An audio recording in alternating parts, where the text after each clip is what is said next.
president of Scope and the founder of Scope, Miss Sissy, and we have a special guest too here, Derek Toll. Miss Sissy? Yes, glad. Hi, good evening, everyone. Happy New Year. And tonight, as Clyde said, we have a very special guest. His name is Derek Toll, and our great honor to have you here tonight, Derek. Thank you so much. Thank you for coming. Thank you. But tonight we are going to have an interview with you. We have a couple of questions here.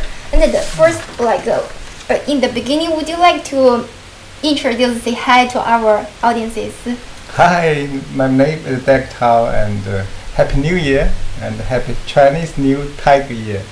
Okay, thank you. He's not really talkative as he said, but he's very professional. You will read later. And the first question, we know that back to more than 10 years ago, and you were working as a surgeon. Why did you want to change your career to scientist at Harvard Medical School and the top drug companies? Yes. So 10 years ago, I was a surgeon. You cannot believe now I'm working in a pharmaceutical company. I call myself a mouse surgeon. A mouse? Yes, I work on mouse every day.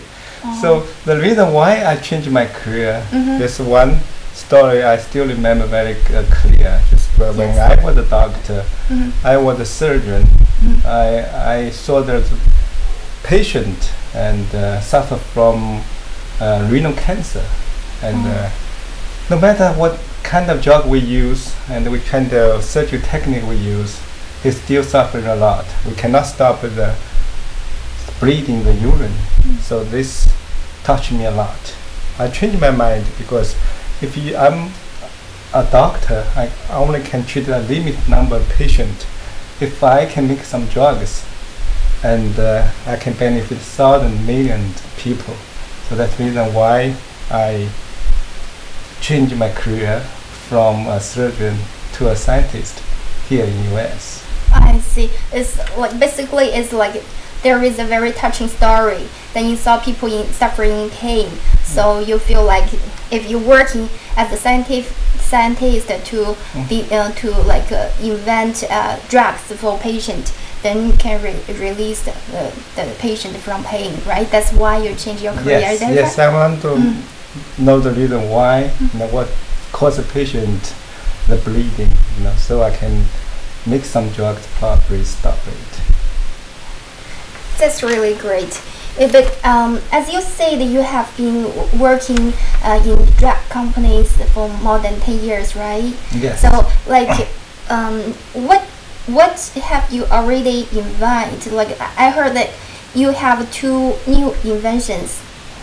Oh yes, I have been working for pharmaceutical company first at Novartis for 2 years, and then the second is at MandarinArt, which just 3 blocks away from here, actually. So actually I pass by here every day almost. Oh, I see. So you're quite familiar with the I work in pharmaceutical about for 10 years. About 5 years I go back to Babson Colledge, and it was changing my mindset a lot. And I like my current job as scientist, but now I want to move more career, which is business development. There's one invention probably I can mention very quickly here, if you don't mind. Yeah, okay. Our pleasure to see your new invention. Thank you. So this is something for the patient, and for the patient after operation, and this is help to collection all the waste from patient. And the advantage of this invention is, it will protect the privacy of the patient, because if we adjust the bed, the patient can put under the bed. Yeah, no, on the bed. Under the bed. Yeah, so actually we can put this one. Yeah. Actually we can put this one on the bed. Yeah, under the patient. Oh, okay, so the patient can do it by themselves. Also, we have a bag here, so it will prevent the contamination from patient to patient. So this is new invention. So already we filed the patent. This is actually not by me, but by the team at Babson College. My job is just in charge of the manufacturing in China. So actually, about after 1 month, you will see the product here in US. Oh, Derek, I heard that Babson College is a business school, right? Yes. But this one is like medical invention, Yeah, right? it's a medical so how device. how do you link between the two industry? Oh, Right. yeah. Babson College, as you know, this is #1 school for entrepreneurship. So all the students there, they have the product. They want to do something which is good for the patient. You know, this is one thing I think it will benefit the patient. And because it will, as I mentioned before, will protect the privacy. The patient also will save lots of labor of the nurses because the patient can do by him or herself. And third, it's also this something can prevent the contamination between patient. I see. Yeah, you will see it in the future, actually. Yeah, this is a really great. This is a really great news for our community people, especially for the patient who is suffering in pain. Then they can take care of themselves by using Can I this interrupt for 1 second? Can I say one question? Yes. Yes, Derek, that seems like a very interesting invention there, especially in terms for seniors, older people who are bed-stricken, have a difficult time moving around, whereas if they could probably, can I come over for a minute? Because I want to let the audience see this, because this is very interesting, because a lot of older people have medical problems that are bedridden and they have a difficult time moving around.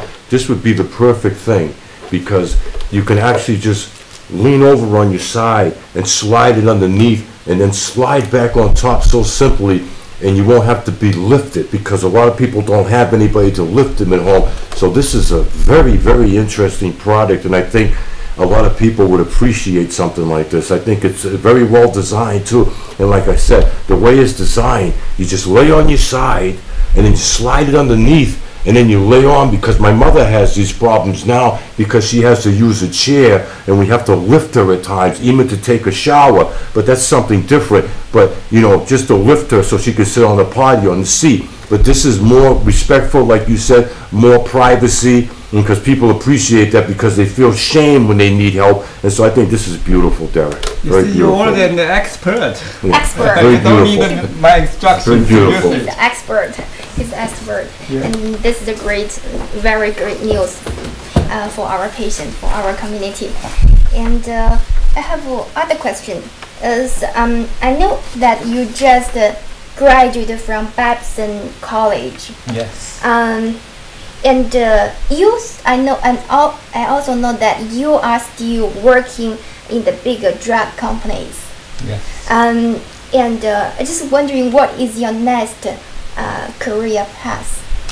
You know, I back to Babson College about 5 years ago, and I just graduated last year.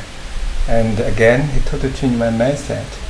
I love my current job as scientist, and I love my bench work, but I just need a more challenging job.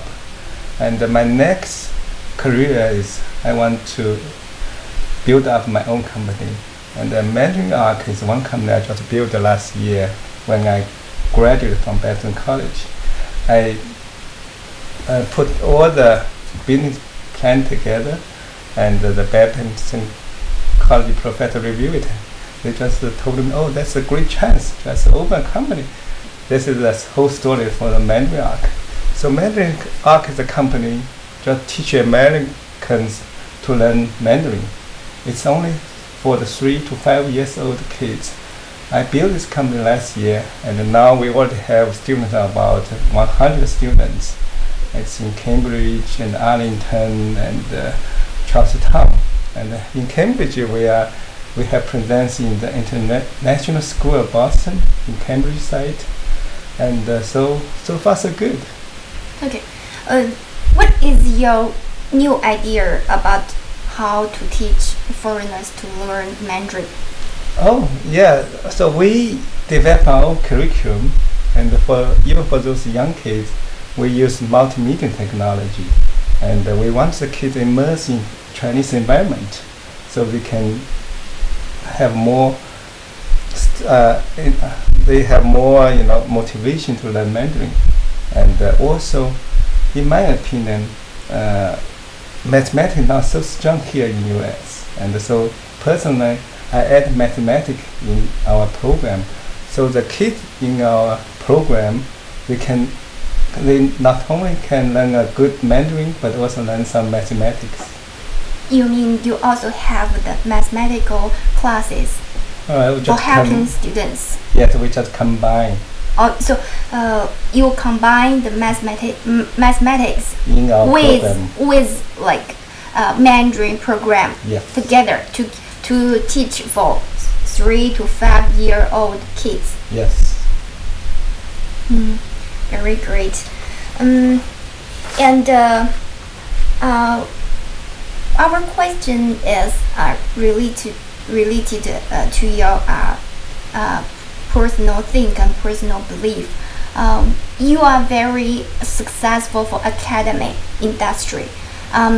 We want to know, and you was studying Harvard University before, and we want to know like what is the most happiest moment while you was studying and working in Harvard University?